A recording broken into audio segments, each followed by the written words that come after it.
Hello class. In this video we are going to talk about a new chapter. But ये chapter पुराने ही chapter का continuation है. That is why it is called as unit 7.2 and it is income determination and multiplier. अब ये पुराने ही chapter का continuation में क्यों है? बिकॉज लास्ट चैप्टर में हमने पढ़ा था एडी के बारे में, एएस के बारे में, कंजम्पशन के बारे में, इन्वेस्टमेंट के बारे में और सेविंग्स के बारे में.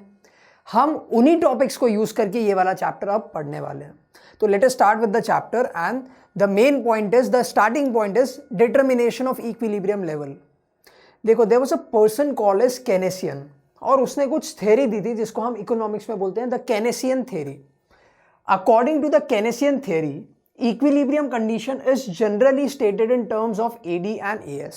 तभी मैंने आपको बोला कि हम पुराने टर्म्स को यूज करके ये वाला चैप्टर पढ़ने वाले हैं. ठीक है, तो केनेसियन ने क्या बोला था कि इक्विलिब्रियम अचीव करने के लिए हमें AD और AS के बारे में जानना बहुत जरूरी है.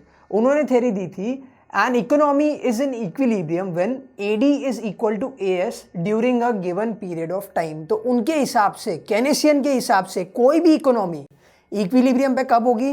When the AD is equal to the AS. See, AD is equal to AS. तो ये केनेसियन की थ्योरी है. Which theory? Keynesians theory of equilibrium. कब होगी? When AD is equal to AS. That means aggregate demand is equal to the aggregate supply. अब हमें पता है AD का क्या फॉर्मूला था in two sector economy, C plus I. AS का क्या फॉर्मूला था? C plus S. ये हमें पता था. Now see cancel from both the side. ये मेरा बेस्ट काम था in maths.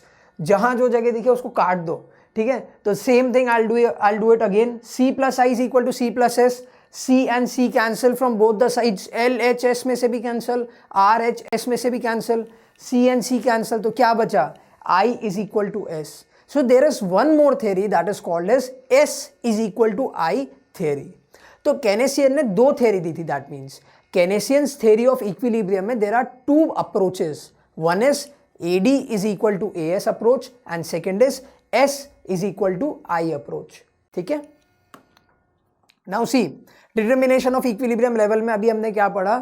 We have two approaches for determination of equilibrium level. That is AD-AS approach and S and I approach. ठीक है? That's clear?